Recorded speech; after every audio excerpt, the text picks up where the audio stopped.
মারে, তুই কান্না করছিস কেন? ডাক্তারের সাথে কথা হয়েছে? হ্যাঁ বাবা, কিন্তু ডাক্তার বলেছে আমি আর সত্যি কোনোদিন মা হতে পারবো না। আমি অনেককে কি জবাব দেবো বাবা বলো?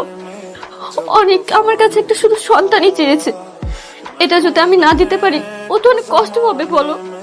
আমি ওর কষ্ট সহ্য করতে পারবো না। ফকিন্নির বাচ্চা, এই এত বড় একটা কোম্পানির মালিক হয়ে গেল, কি দরকার ছিল এত দাম দেওয়ার লেগে সোনার নেকলেস কিনা?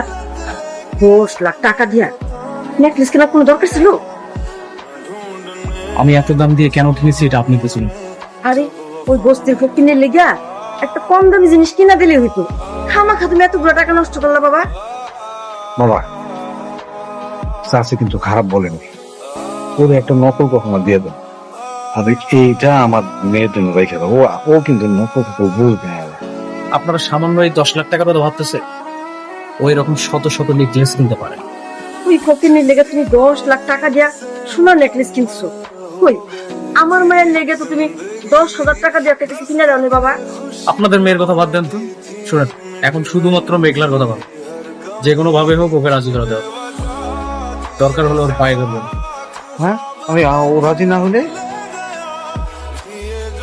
রাজি না হলে এই বাড়ির থেকে আপনাদেরকে বের করে দেবে, তখন গিয়ে রাস্তায় থাকবে।